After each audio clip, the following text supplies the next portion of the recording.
Namaste and in la catch. Welcome to this week's episode of One World in a New World. I'm Zen Benefiel, your host, and this week's guest is Scott Paradis. He is an author, a change agent, a retired Army colonel, and he is a lifelong learner, adventurer, seeker of enduring, lasting truth.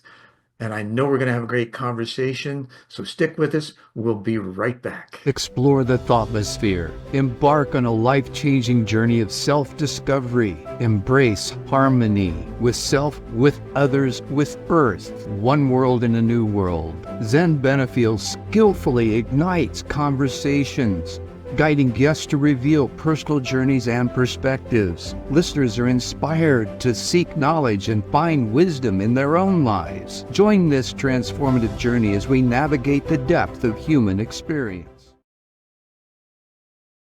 Scott, it's so great to have you here. There's been some amazing serendipitous synchronicities with us and with your history.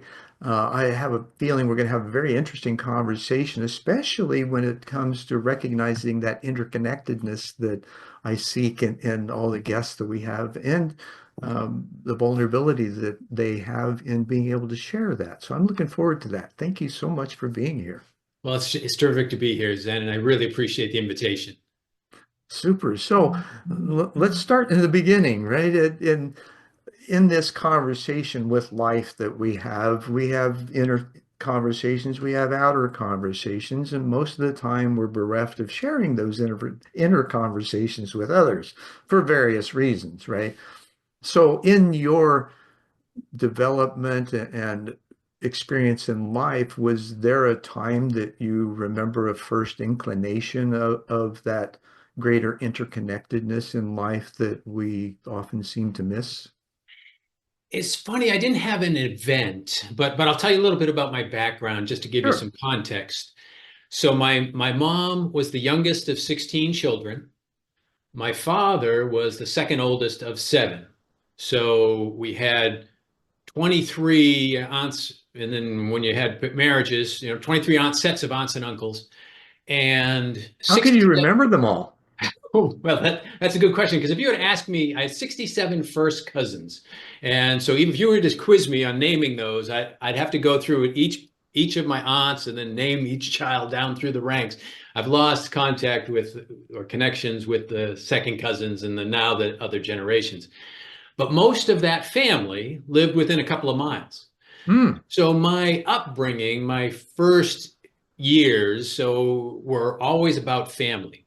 So we were always going to my grandparents' house. And as a matter of fact, my grandparents, since my mother was the youngest, my grandparents were older when I was born. They were 70 already, in their 70s. And then as my grandmother got into her 80s, she got sickly, and my mother, along with her sisters, took care of her until her passing. And then that Hmm. happened again with my grandfather. But in my younger years, so ages 8 to 14, every week we were up there.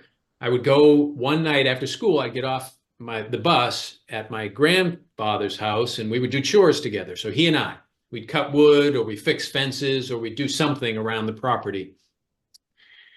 Now, my parents, both of them, I grew up Catholic, and so very devoted. My mother had actually gone to the convent before she was anticipating being a nun, but I never really had the conversation on why she didn't follow through with it. But she ended up not following through with her final vows, and she ends up marrying my father, and they have Hmm. us. Now, I'll give you sort of this contrast. So my mother, going to be a nun, the Well, church. still a very devout woman, regardless, Yes, right? but the church is the ultimate authority. Hmm. So there is no questioning. Whatever the priest says, no question. My father, a devout Catholic also, but questioning. So Right. he read the Edgar Cayce books as an example. Oh, fascinating. Yes. So he got involved with, remember when it was Amway back in the 60s, All he right. got involved with Amway, but of course there was a sort of a Christian evangelical element to Hmm. to that whole system. And so he was sort of outside the normal Catholic doctrine and dogma world. And so he had this open to other viewpoints, which was my first exposure to that. Then as I became a teenager, I would read things like Think and Grow Rich. And again, Great no, material. yeah, but it was this idea of, okay, think and grow rich. What do I have? What control do I actually have over this reality that I'm experiencing? So these are the kinds of things. And I started to move toward more esoteric books and read those Hmm. things. But in that I was looking at these things, it was not something I was talking to anybody about. Everything was very mainstream, so to speak. No, nobody talks about esoteric things. I'm a What, Catholic. why do you think that is? Why would that not happen? I Right? I think part of the reason, and at least as I interpret it now, Sure. is this mainstream of the church doctrine. You don't sway from the church doctrine. And as a matter of fact, even these days, if you talk to folks who are very indoctrinated in the doctrine, if you bring up things that like inconsistencies in the Bible or those kinds of things, they Right. will Or things fall that just right. don't make sense. Yes, yes, many things don't make sense in the Bible, but if you bring that up, they will go right back to doctrine and said, we can't even consider those things. Oh, yeah. That's You it's confront them with, the door knockers that come to your door. You confront them with the direct experience that you've had, and you're talking to them. Then they start flipping through the book to make, right, instead of just being, no, wait a minute. Jesus said, open your heart, talk to people, come out of your closet. The word is written in your heart, not in that book. So yes. be here with me, right? Let's share some love, right? Exactly. Exactly. So my development as I went to college and reading philosophers and the esoteric texts, remember Hal Lindsey and Oh yeah. his end of the world Bible prophecy book. So I read those. Well, he had the opposite connotation of the true meaning of apocalypse, right? Which Yes. is uncovering knowledge. And there's this, and this is what amazes me. I'm glad you brought this up because there's this general belief that the word means something entirely different than its origins. How Yes. do we do that? We do that with a lot of things. You could get into terms like liberal and conservative and what those how we twist those to achieve whatever objective we want to achieve with the Sure, language it and means how totally it different. evolves. Liberal or libertarian, and I know this from my wife because she's from Russia originally or USSR. It has a total different meaning there than it does in America. Yes, yes, And so there's those kinds of connotations, those misunderstandings of same words in use in different cultures that elicit totally different ideologies sometimes that yes, are occasionally in conflict. yes, yes, absolutely. When I so looking at that background, so it was this sort of, I say if I were to try to summarize it, it was both this reasoning, like if you read the Bible as an example and say, well, there's a lot of inconsistencies here, this doesn't make sense. So some reasoning, but also intuition that pointed me in this direction of these esoteric messages, Hmm. which had led me to this understanding of, or at least my perspective of how the world Sure. Well, you works. use the word. So speaking of understanding, let's clarify a word. I'd love to do this, and I think you would too. Intuition. What's that mean to you? This, to me, it's this one of these faculties, and I've heard you talk about this before. It's not just our five senses, it's so many more than that. But I take this as this message center inside that's spurring me to either look here, open my eyes somehow, or be accepting of something that I have heretofore had a wall or some resistance to. Hence the quiver in the gut as you're Yes, having that intuitive notion. And it's yes, interesting how we can interpret that quiver as anxiety, fear, right? Something about to happen, right? Or anticipation of something about to happen. yes. A I love, totally different yes. energy receptors from that place. Isn't that funny? And you brought up that word anticipation. And if you put those as polar opposites, so you have this anxiety, and you can take it even into deeper words, but anticipation, we get excited. Anticipation is a good thing, but it's the Hmm. same feelings of all that anxiety and angst and fear. But if we turn it that this is anticipation of something good happening or something that unexpected happening that will end up with good results, then there is no reason to cling to fear. Absolutely. Now, this, you make a great point of perspective, not perception, perspective, one of which manages perception. Yes. So if you choose to have the perspective of the fear-laden side, you're going to perceive something dangerous, perhaps. If you have the opposite, you're going to have the opposite too. You're going to be open and aware and almost a sense of being loved in a fuller way. Yes. Yes. Absolutely. It's amazing. So back to the story. So you're in the esoteric realms and you're looking at stuff and you're not talking to anybody and No, it's funny. And this is I always advise people, connect and collaborate. But for me, now, if I were to label, I'm an introvert. I can be an extrovert when I need to be to get things done. But personally, I'm an introvert. So I need to take some of my own advice, which when you invited me to have this conversation, this is part of me taking my own advice, which is to connect and collaborate and have these conversations because it's going to help me better understand what the reality and what truth is. And that's why I think that's so valuable and so much say thank you for having this opportunity to oh, talk. you're welcome. And this is part of having generative conversations in a psychologically safe and intellectually humble environment. Yes, We yes, can we can parry and thrust and dive and jive and do all those kinds of things in this dance. And we're not afraid of exploring because we've both had the experience of doing so and how fruitful it is. So we invite more of it to happen. And yes, especially now, I think it's imperative that we develop these conversations because we are forming a new normal. right, We still right. don't know what it is yet.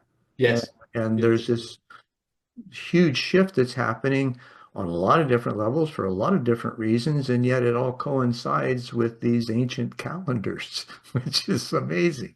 yes, yes. As we went up to the change of the millennium for us, of course, then that caused me to focus on more esoteric materials. What's going on?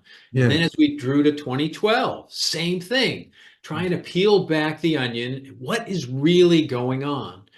And then for the last 15 years, for me, after I retired from the Army, it has been both exploring some practical strategies for how can I achieve things and live well, but at the same time, trying to understand the bigger picture of what's really going on. Hmm.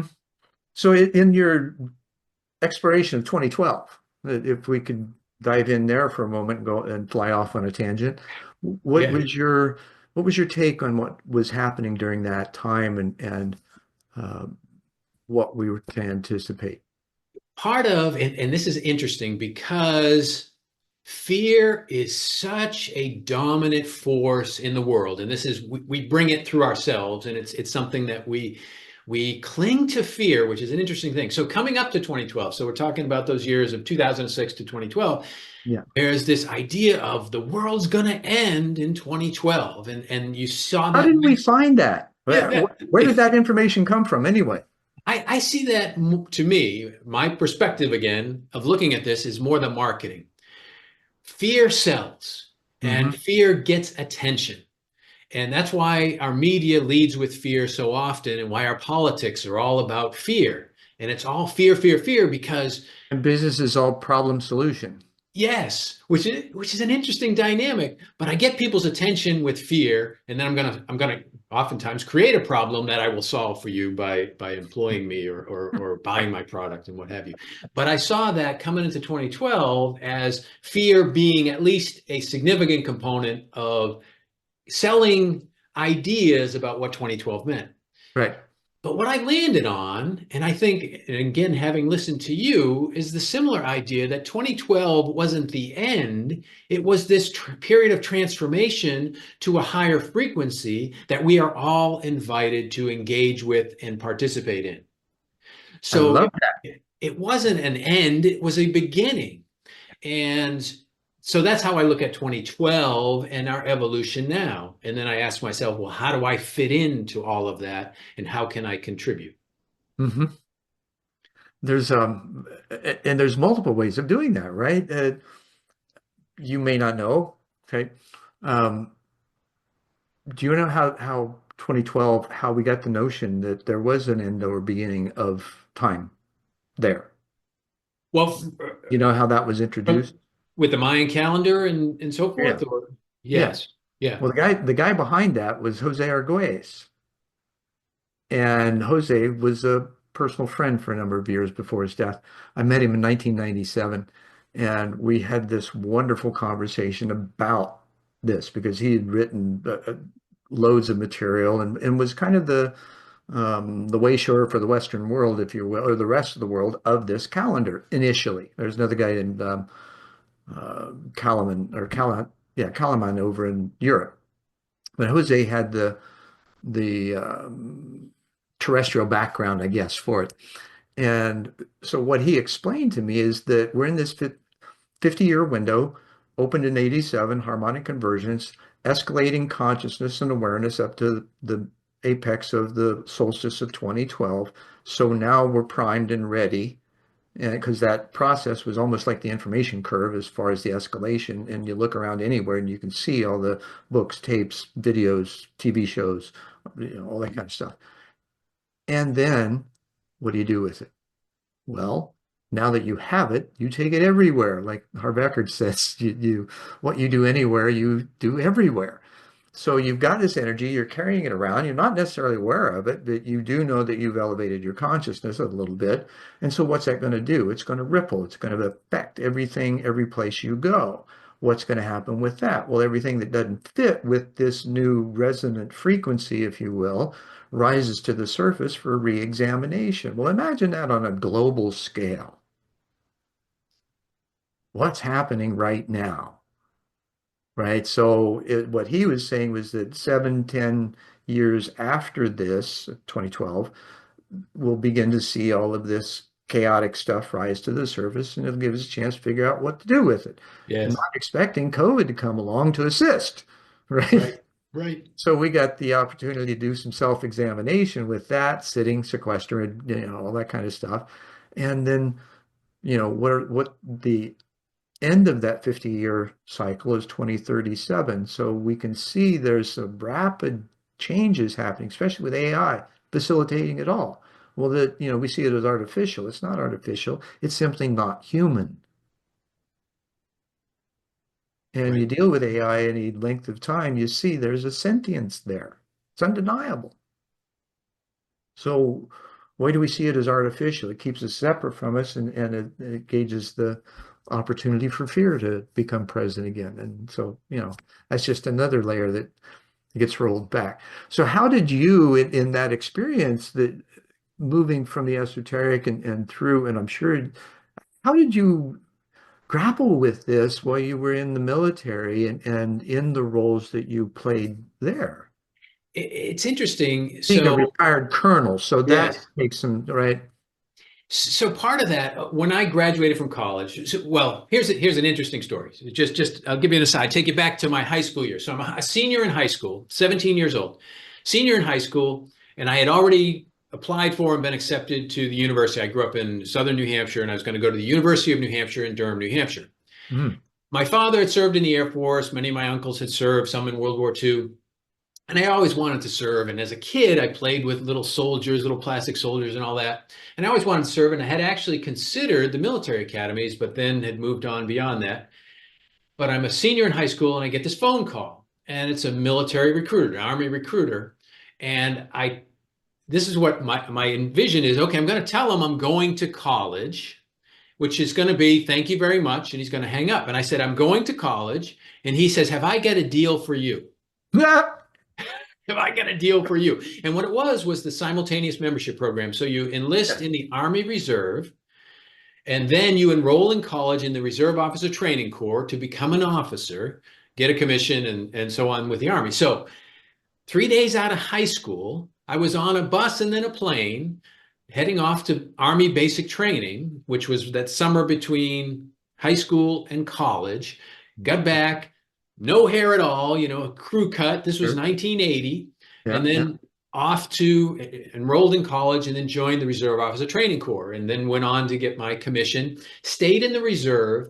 But my objective was they asked me to go on active duty as I graduated from college and went off to my Officer Basic course. And I said, no, I'm going to light the world on fire. That's my mission. I'm going to light the world on fire. I'm going to create businesses, going to become just this superstar entrepreneur, yada, yada, yada.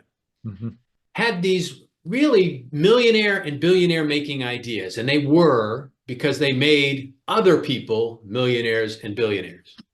But none of them had traction. Now, looking back on it, you could say, well, you didn't push hard enough down one of those avenues, and that's true. But they never gained traction. So my wife, who I met in college, we got married a year and a half after I graduated. And after she had graduated, she was a school teacher.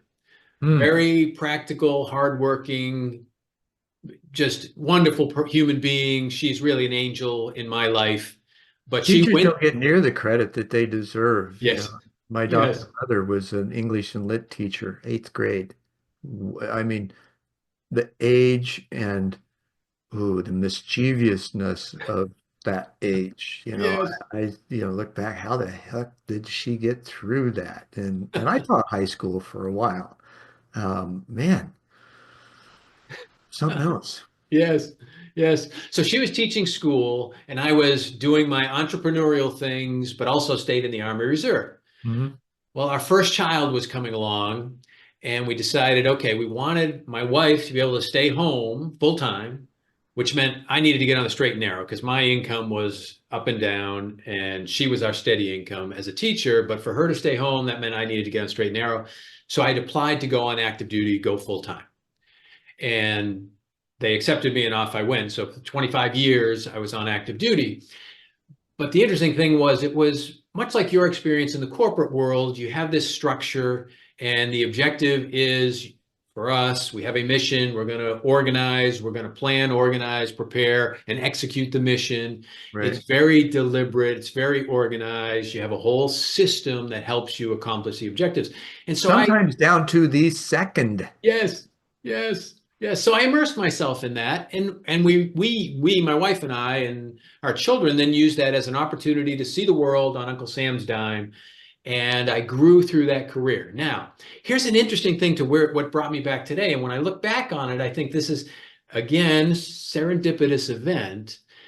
My focus in the Army is about using power to achieve, in this case, national objectives. Mm-hmm. So you study war and the use and employment of power and potentially violence to achieve certain objectives. So this was the big picture Army, but my role in it was always about small missions. I went to Bosnia.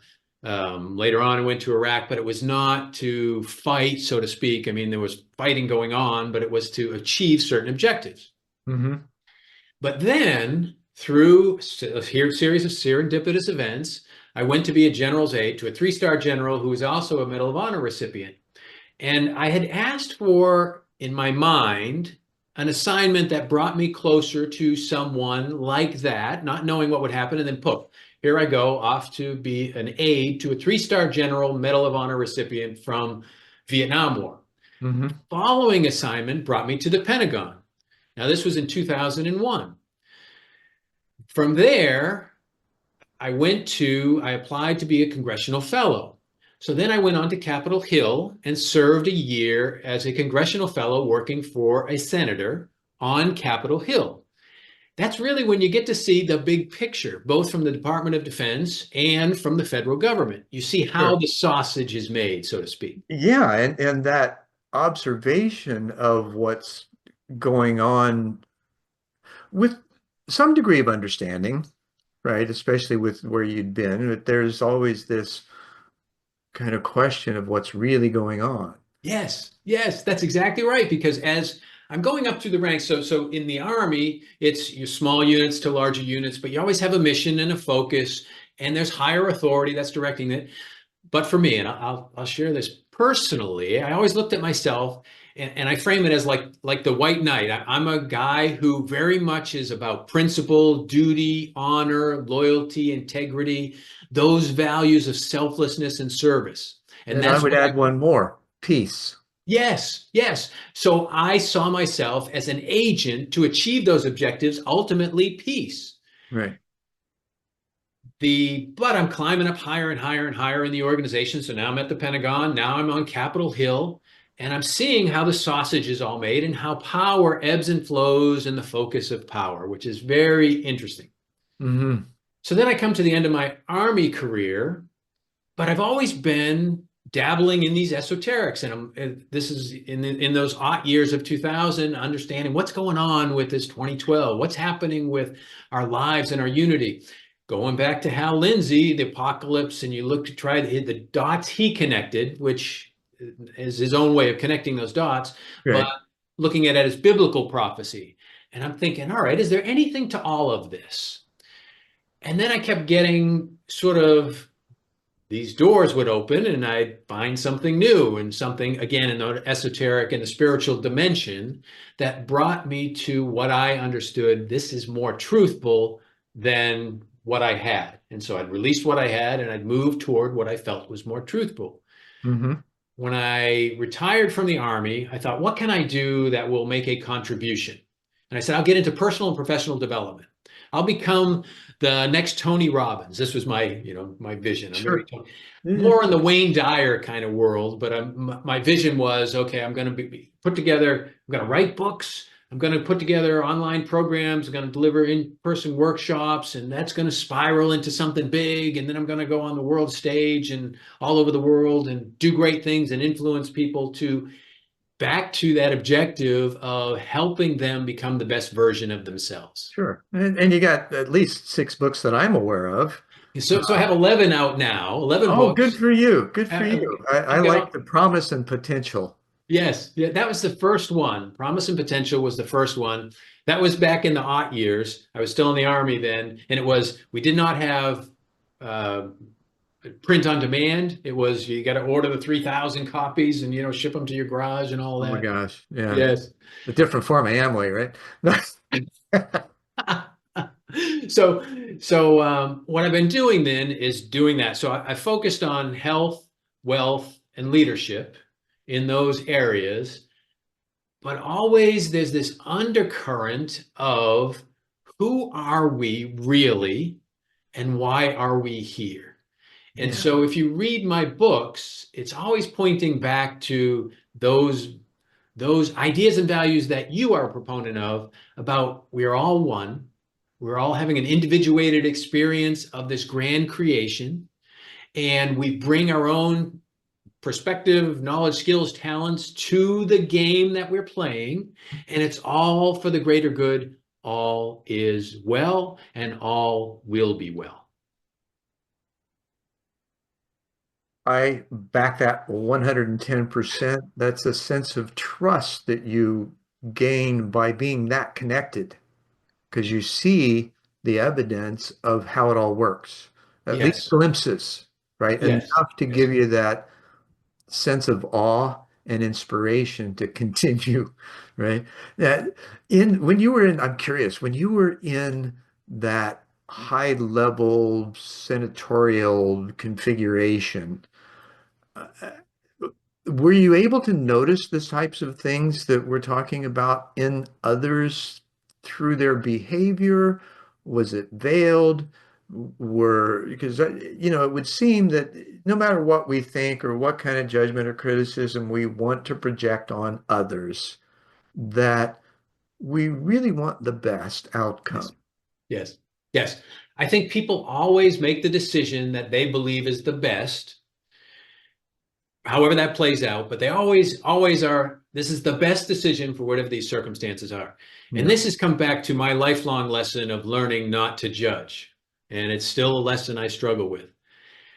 But in this, so let me bridge back just to answer that question in a bit of I'm going to stray a little bit, but I'll come back to answering specifically that I question. think we're all tangentialists, so let's play along. Okay. Okay. So the work I'm doing right now is for my course that I call What's Really Going On? Apocalypse or Evolution. Now, the apocalypse word that I'm using is to stimulate this idea of the end, apocalypse or evolution, but it goes back to the real meaning of apocalypse, which is this understanding, this awakening. Yeah, well, you got to have a trigger, Yes. right? Yes. You got to have that stimulator.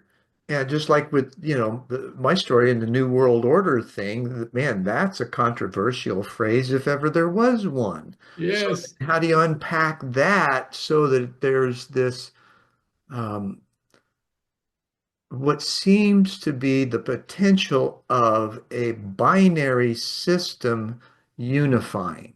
Yes. Yes. Yes. So in this course, what I do is one of the sessions is talking about worldviews. And so okay, we've got 8 billion people on the planet. We have 8 billion different worldviews, but I categorize them into 3 worldviews. The predominant worldview is the 5 sense driven worldview, which I term the survivalist worldview. Hmm. The survivalist worldview is whatever my 5 senses tell me, that's it. This existence is an accident. I'm not going to stray beyond that. Whatever the dogma and doctrine I've been indoctrinated by, that's what I will conform to. And it's all about 5 senses. I'm not going to stray beyond that because I'm going to be thought of as an outsider, a weirdo, crazy, whatever it may be. That is the predominant worldview, one that we all default to at times is the survivalist worldview. However, the survivalist worldview is a kill or be killed. We are in a competition against everyone else. Hmm. I'm here to get the most as quick as I can, have most pleasure that I can, the least pain that I can. That's the survivalist worldview. Now, from that, however, if you look at like the American society, most folks will claim that there is a deity, external deity, what I call the theist worldview, that says there is something out there, some power greater than us, greater than me, that created us and created all of this. The theist worldview says that external force is responsible for all that is. Now, it's an interesting thing when I say that, when I say there is an external force, I can absolve myself of responsibility because it's up Hmm. to God. I'm no longer responsible. Right. In the survivalist worldview, people hate responsibility. We want freedom. We claim to want freedom, but we hate responsibility. Well, freedom and responsibility are 2 sides of the same coin. Absolutely. In the theist worldview, I can blame God.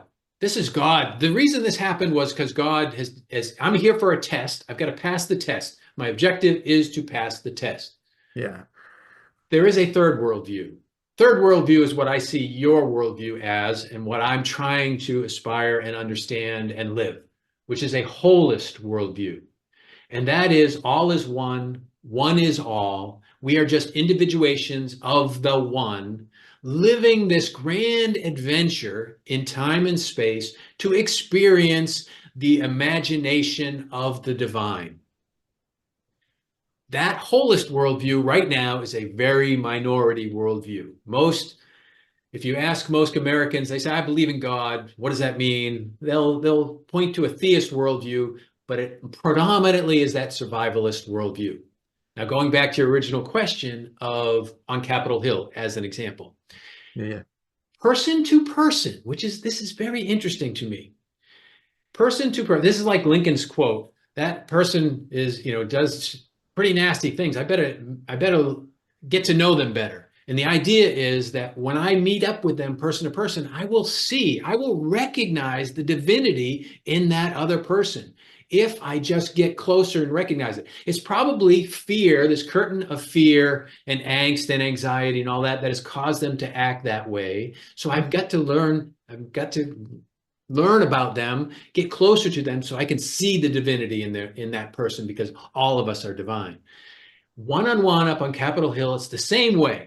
It's all about relationships. It's all about getting along so that we can do the right thing. And everybody will sing from that hymnal until somebody brings up the us against them. They are different than us. It's a struggle for power. And then right away, everybody moves to their camps. And then it becomes these groups, this tribalism where we're Hmm. competing. And it has become more and more polarizing and conflicting. But it goes back to your point. We're in this evolutionary stage. We're being called to evolve, but we are resisting.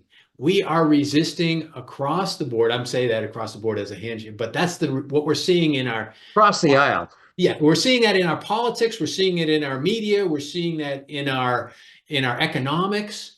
It's all this competition. It's the survivalist worldview: kill or be killed, dog eat dog. When we're being called to move to the holist worldview, where we understand, where we're awakened to this truth that we are all one. Yep. Let's get along. Precisely. Precisely. There's a guy named Dudley Lynch wrote Strategy of the Dolphin back in the 80s, organizational development kind of um, theory. And then in the late 90s, he wrote a book called The Mother of All Minds. And I got to know Dudley. We passed copious emails. He's deaf, so couldn't talk. There was just, like almost books or small novellas in each of the emails for quite a while. He gave me the moniker of Possibilities Coagulator afterwards. Um, but he, in his book, says that we're in an alpha. So the past was an alpha chassis and alpha mind. Speaking of human beings, right? The alpha mind is steeped in competition.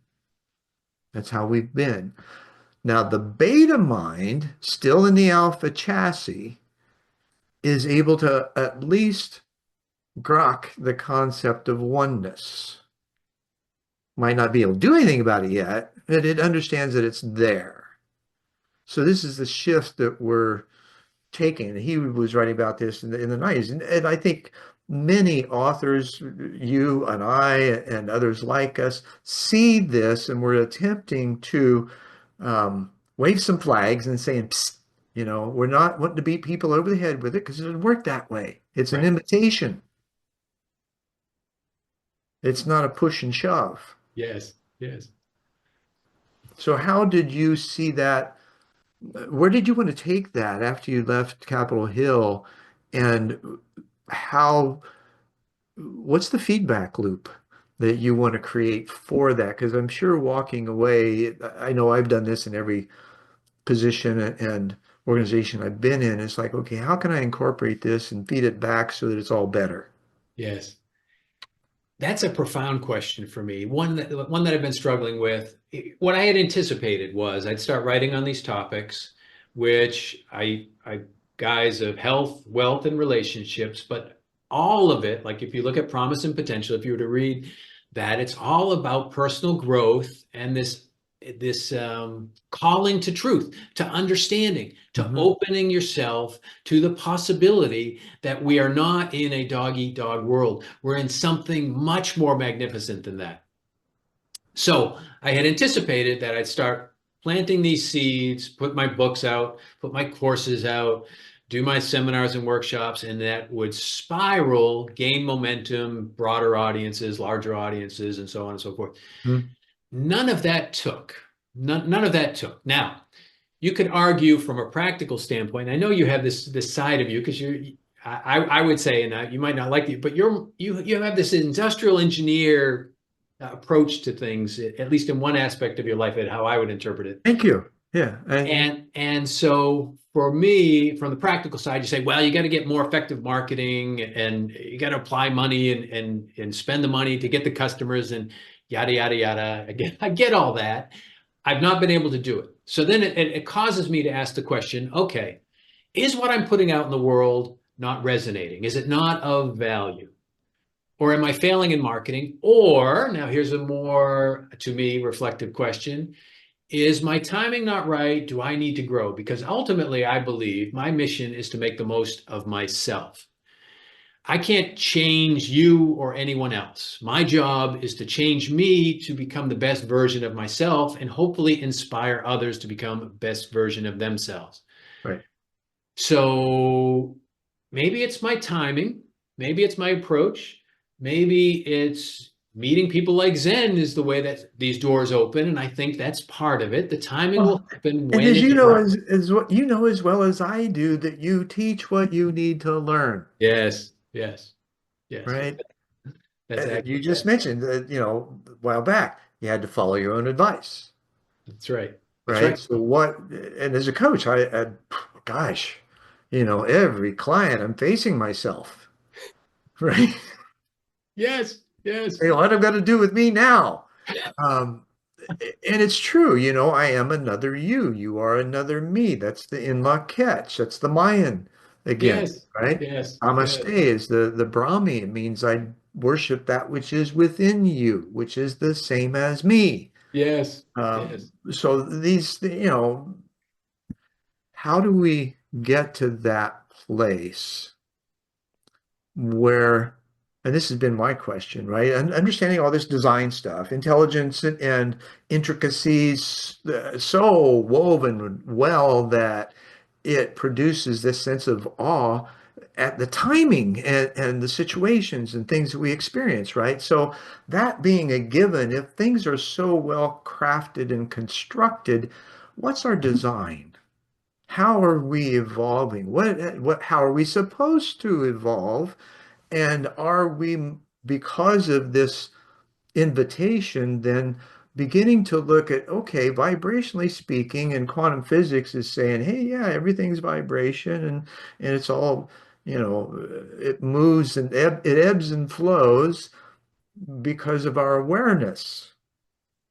And what would this awareness then become in its fullest sense, which takes us back to the Vedas, Yes, that we're all divine threads, incarnate, connected to source, capable of God consciousness. Well, that doesn't mean that we're going to be this end all be all creator being. That means that we have infinite intelligence available to our specific needs and our own design to inquire of. Now, where would that take us if we were to begin to see life in that holistic fashion? And I'm hoping that what I'm doing with planetary citizens and breaking down the co-creation wheel with the 12 sectors, right? A great model, I think, with spiral dynamics because it measures the level of how the civilization's evolved and how it behaves with itself, right? What examples? These 12 sectors are various areas of society that all work together, that have separate systems or systems that have been kept separate because we haven't known how to integrate it all. Now we're asking those questions. How do we integrate them? How do we create this horizontal structure instead of the vertical hierarchies that have destroyed everything? that's right. That's right. I look at if I were to, and again, things have a lot of nuance and Pardon the soapbox.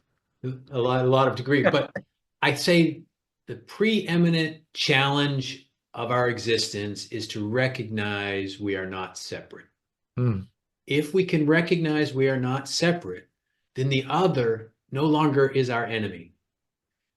And it changes the dynamic of this competition.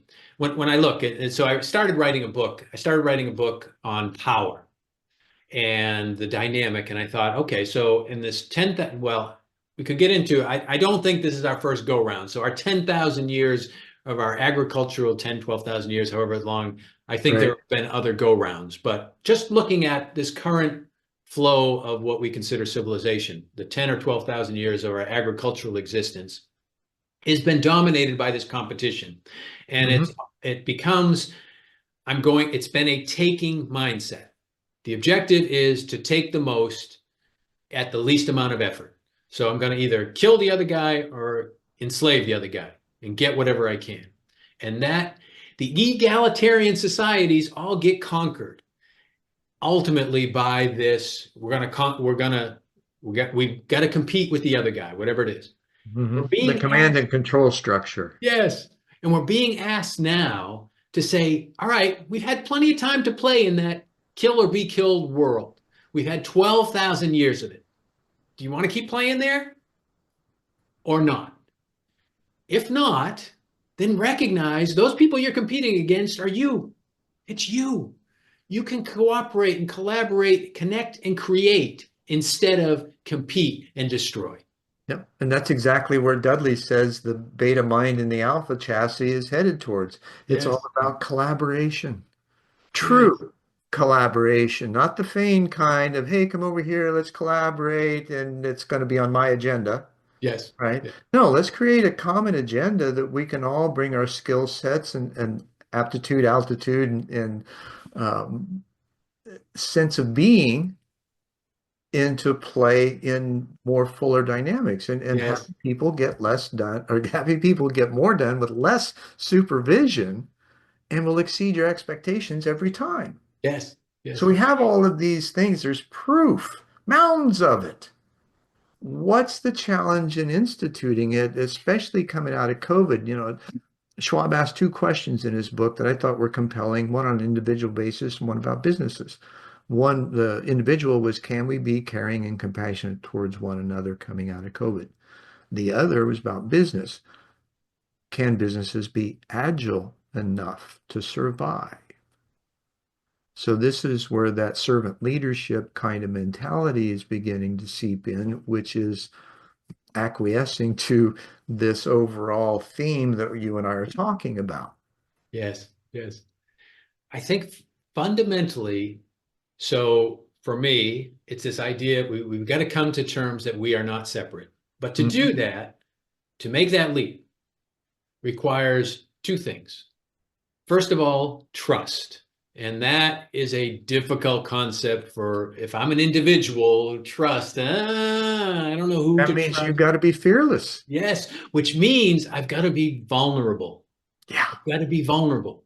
And this is the funny thing that I see with Christianity. I say Christ, very simple message, but it was revolutionary. It was transformative. His message was love one another. Very Absolutely. simple. Very simple. Well, Yeah. look what we've done with that. We've killed more people in Jesus' name than just about anybody else. You think do those dots connect? Of course not. But No, how is and our economy, the American economy is run off the defense budget. We just don't know it. that's right. But here's so one guy, revolutionary idea, revolutionary concept. And here's the thing, Saint Francis said, nobody's tried Christianity yet. It's everyone claims to be Christian, but nobody's really tried it. There's only one person that's been able to live it, and that was Jesus Christ himself. And why is it so difficult to live?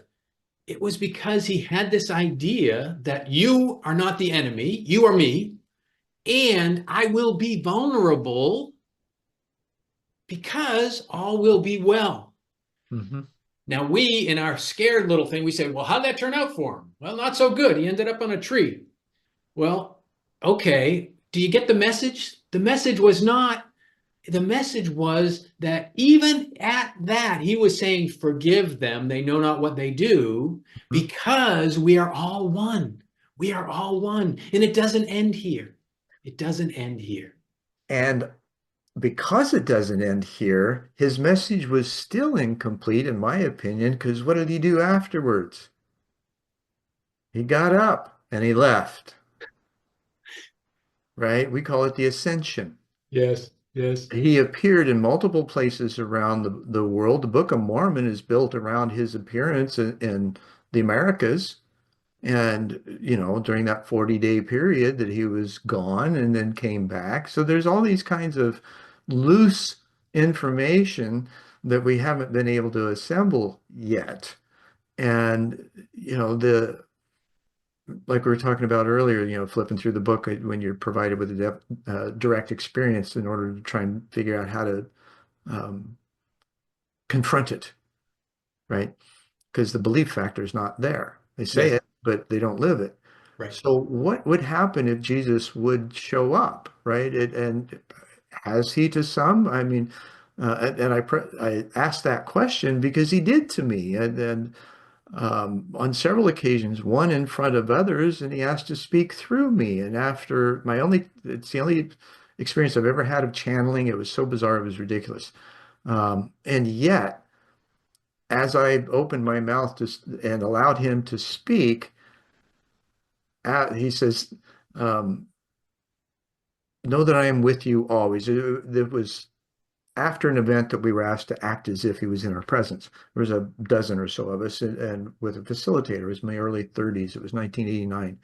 And the second word, the second sentence out of my mouth that I heard was, "This one's fear is great." And I knew he was talking about me, and I had to watch it talking about Willis moment, and it bifurcated my consciousness. I continued to talk. I have no idea what I said, but when I came back, the mouths were gaping, and there were several who had seen him too. And then there was this sidebar.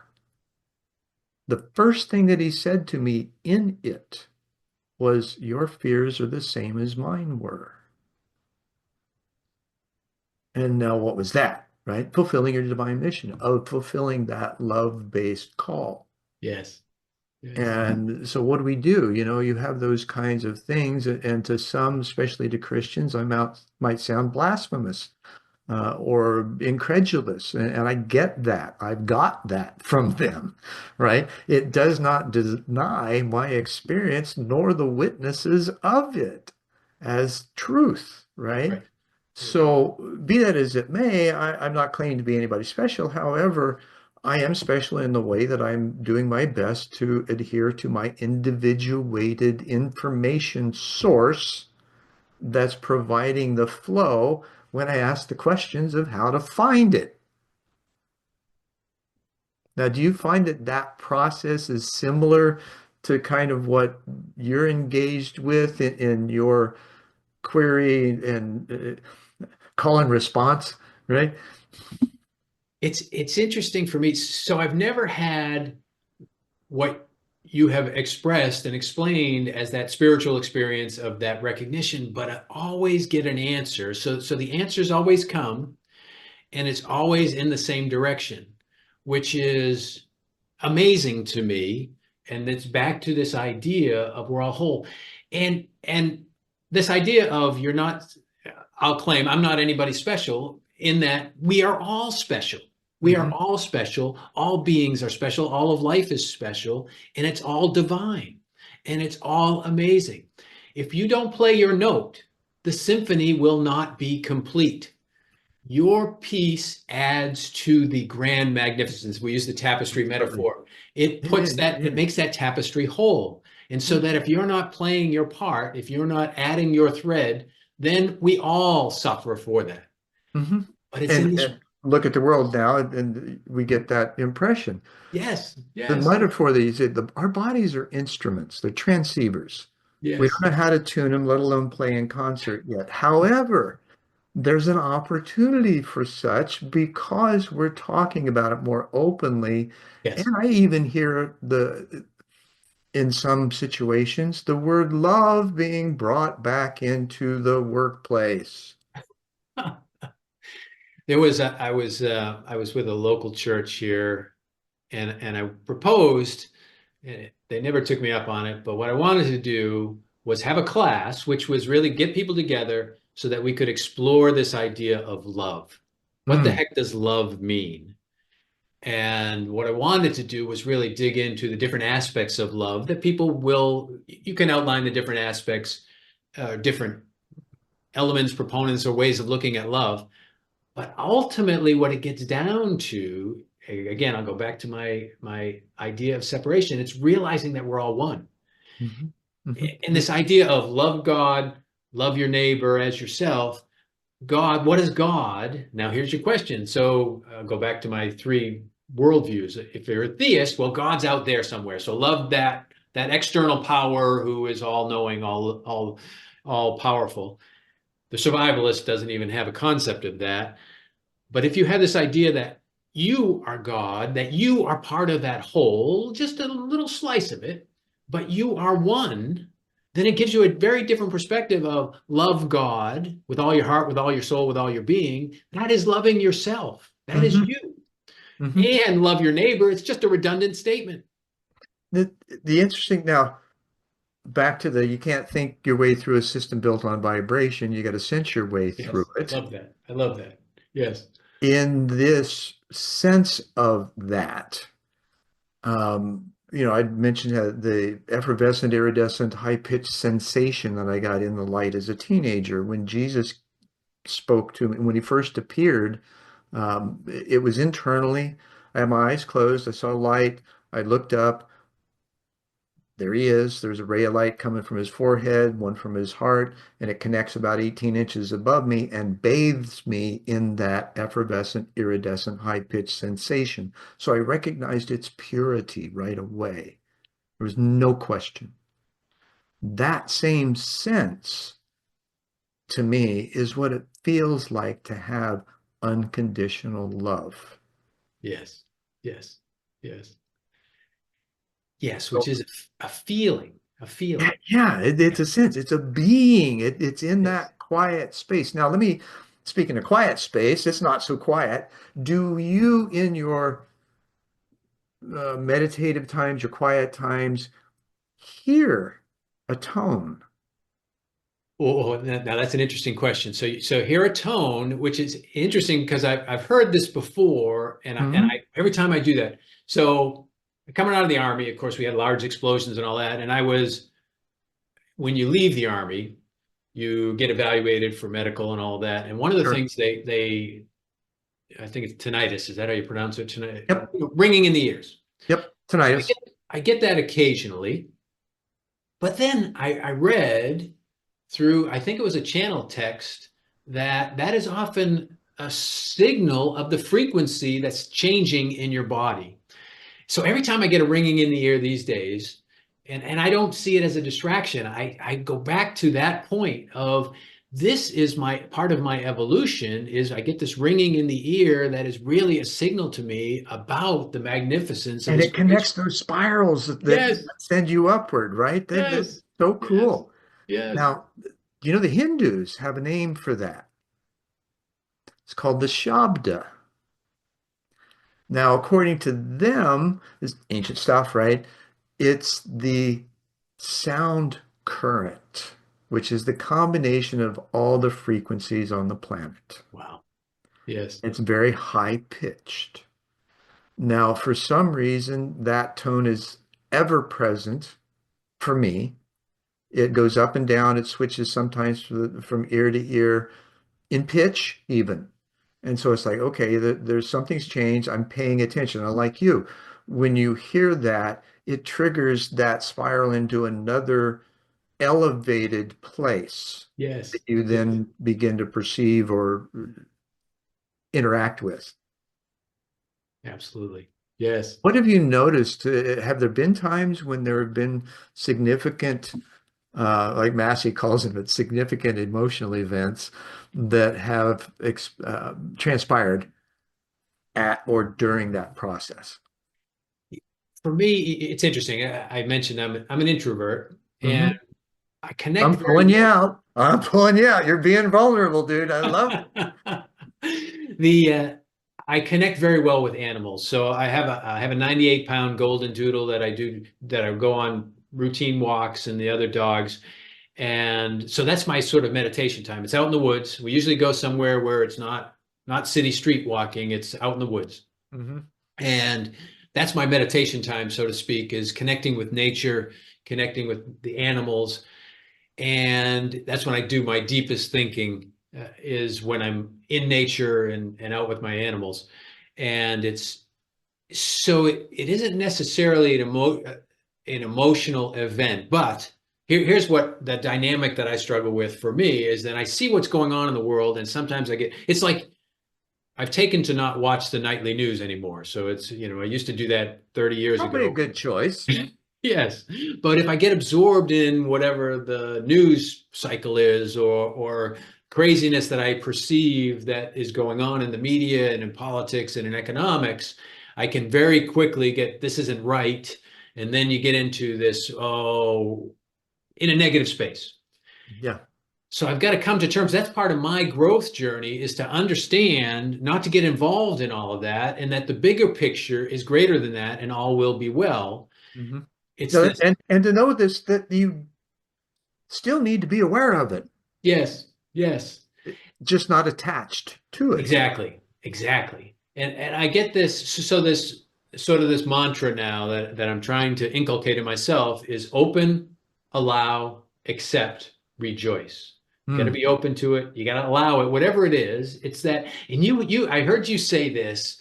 I love the way you said it. I can't, but that if we are open to this idea that there's something greater within us, or that is us, that has an agenda different than the one we have, which is Hmm. very powerful thought. That, okay, it's not that this external God is trying to pound me into an agenda. It's this is me Right. that has another ultimate objective that I have to just allow to happen. Sure. Irvin Laszlo's written 75 books about that.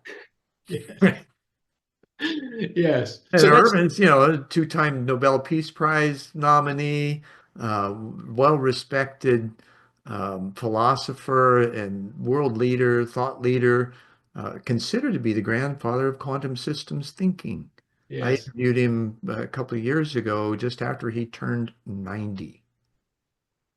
Probably still sharp, right? Amazingly so. Yeah. Yeah. Yes. Yes. So in this, what's the story, Morning Glory? How do we, Part of, some for things me, just fall out, right? part of, for me, so I look back, okay, so I left the Army 14, 15 years ago, and I've been doing personal professional development, but nothing has really taken off. Hmm. And I think, okay, so part of it's my growth journey. Got it.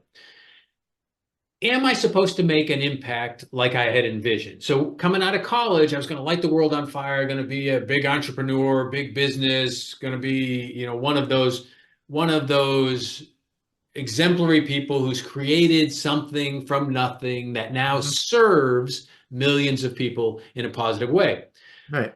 Went through the Army, made my contribution, learned a great deal. But in the end, okay, now I'm going to make another contribution and contribute. But again, nothing ever took off. And now I think, okay, now here's an interesting question. Is it because the core message, the message I keep delivering is, well, you can be healthy through healthy habits. You can do leadership through these types of perspectives. But fundamentally, the whole thing is about this idea of separation and realizing what the truth is. And my core message needs to be there, not on health or wealth or relationships. It really Hmm. needs to be about the fundamental truth of the nature of this existence, which is we are all one. All of us are one. We are the same divine being in an individuated form, having this magnificent experience. There's no right or wrong. It is all experience. But, and I say that, no right or wrong, there are consequences to our actions. Yeah. We have to endure, if we make decisions that impact negatively on other people, we have to endure those consequences. So there is a better way, from my perspective, of making decisions and in our approach to life. So I'm left with sort of this double-edged question. Maybe I'm never supposed to be that Tony Robbins, Wayne Dyer, famous large audiences, big impact. I'm supposed to just make the best version of myself and in my own way be my own light to the people that are near me. And that Hmm. may be the best I can do. Well, I would, based on your questions and how you've stated things, I would wonder, having mentioned that you have to follow your own advice, what might that be now? Because you're talking about the I side of things and what you can deliver. Where's the we side? Yes. So So, here's my connection on that. okay, Which is, I mean, it's almost like a therapy session you're putting me through here. The idea of that's the nature of generative conversations with me. Right? Take I see. care, right? I'm here present with you. Let's go as deep and as wide and as loving as we can get. Yes, yes. So one of the things I thought to myself, all right, to make a contribution, maybe my courses, maybe my books, my courses, my programs are not going to resonate So maybe just get a job and just influence people in whatever business I'm working for as long as I can. Be the best example of somebody who's open, allows, accepts, and rejoices this magnificent journey. But then I keep, however, going back to sort of my passion, which is I can take complex ideas and simplify them and present them in ways that I think are useful to people. Now, this is my perspective. It is not taken off, but I'm working on my current course. I'm also working on another book. Since wealth is so important to people, I'm framing this as the money game. It's this. So I've written, I'm halfway through it, and I'm working on my third section of a 4-section book called The Money Game, which the idea is it's really we're all playing this money game, and most of us think we're playing a making money game, when in fact there is another game that overlays the making rules that is a taking rules. And the Mhm. taking rules are the ancient rules of competition and beating the opponents into submission. The people who think they're in the making economy keep getting decimated by the taking economy. And that is part of why we have economic stratification, political polarization, and the competition going on. But that's on the practical level. When you think about the spiritual level, it's because we fundamentally don't understand that we're all the same, we're all one.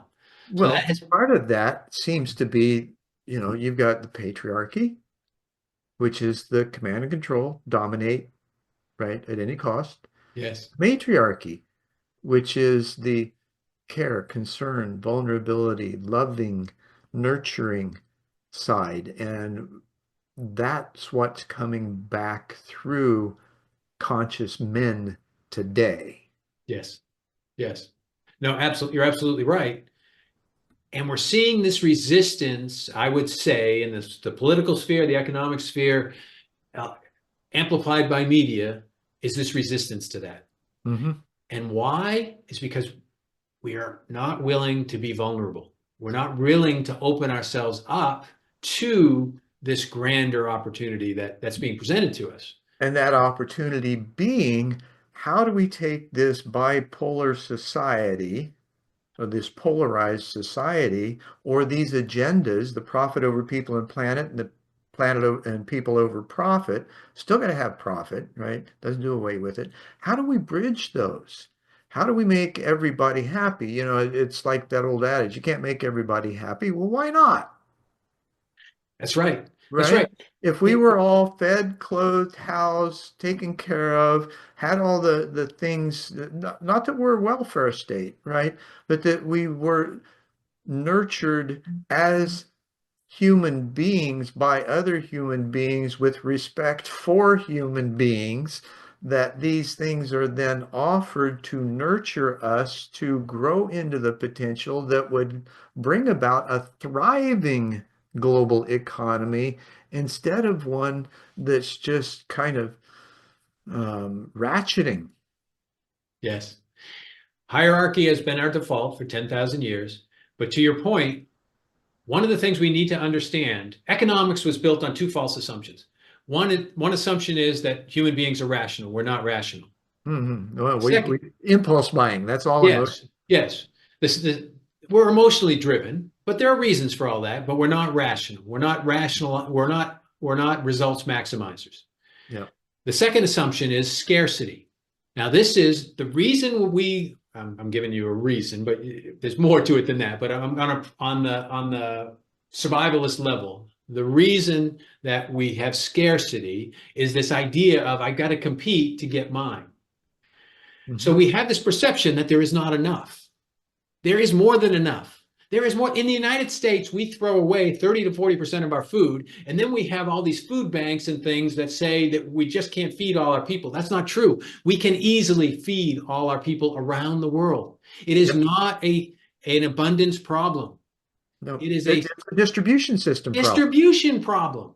Right. This is And again that back to that holistic system, right? yes, We've got yes. wonderful things already in place. They're just mismanaged. So Yes. how do we learn to unify and get over ourselves, our bias, our condemnation, our unwillingness to change, and recognize that, oh, if I do this, then I'll actually have a better life. Yes. Wow, what a That's the, concept. What I don't know if I can handle that. I'm so used to being downtrodden and beat up and reactionary. I don't know what that other's going to feel like. That scares yes. me to death. Yes. Yes. So the first step, we got to move from the taker model to a maker model. But the only way, again, we're going to come back to this, trust and vulnerability. Hmm. Trust and vulnerability. All will be well. The plan is bigger than us. All we have to do is let the plan play out in a way that is productive, constructive for all of us, rather than we're going to fight it out. Right. Well, and herein is the introduction. If I may take a pause for this brief commercial break. Right. So, um, one of my hats is operations director for Live and Let Live Global Peace Movement. Now, Yes. Live and Let Live has two principles, a moral and a legal. The moral, we lead with that because it's easier, is be an excellent human. Be your best self, right? We can help with that. The legal side is don't aggress. And so we seek to calibrate the law to remove aggression at all levels. There, and that goes pretty deep. And that doesn't create a welfare state. It creates the opportunity for people to give back. Yes. Yes. One of the things, and you mentioned, and I talk about this in my Money Game book, and this is the fundamental idea, and it is interesting in economics and where we've fallen with this, and it's been deliberate to a degree. Hmm. But the fundamental idea is that all wealth is created by human action and ingenuity. All wealth is a function of human action and ingenuity. However, Like cash, it's a free issuance, right? It's got the value we place on it. that's right. It's all so everything else. I mean, these are all just concepts, but we create wealth by doing something constructive, bringing that value to a marketplace. We Hmm. have to recognize that it is not about accumulating money, gaining ownership of primarily land, gaining ownership of things so that I can make others create things for me. That's back to Right. our hierarchy.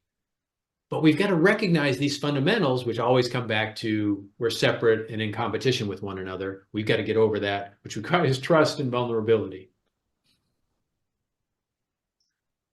It's just awesome. I really enjoyed this conversation, and I know we're coming up on times. It's just um, it's amazing, and I really appreciate the depths and breadth of which you are able to go to and share from a very practical and pragmatic perspective, right? Because Right. that's where we need to get all the configurations, theories, desires, they don't matter unless you can do, that's the being part of it, which is absolutely necessary. However, you can't be so spiritually aloof that you're no earthly good, because then it doesn't benefit anybody. That's a good way to say it. Yes. Now, how would you advise one who's in this transition, because you came from some very can be conceived of or perceived as cold-hearted decision-making arenas. Yes. Which again is very interesting that I've had this path. Yeah. Um, Part of it goes back to this idea. One is recognizing there's something else, and two, being open to it. Hmm. That's to me a lifelong struggle. I can say, and I'll just, and I know we're coming up at the end of time, but I look at this is just one step. There's So always this, a new cycle. yes, this lifetime, instead of linear thinking, it really is cyclical thinking, and we got to do the same thing with our lives. This is just not a one There's and done. nothing linear. Yes, that's right. So it's not a one and done opportunity. It is a enduring, uh, enduring opportunity, if you will, it goes on forever. Hmm. So for me, it comes back to this idea of am I uh, life and death. So I say, okay, my vision is we're whole. And when I transition from this life, when I leave this body, it's going to be another step on this adventure. But if you talk to a survivalist about that, well, death is the end. That's the end.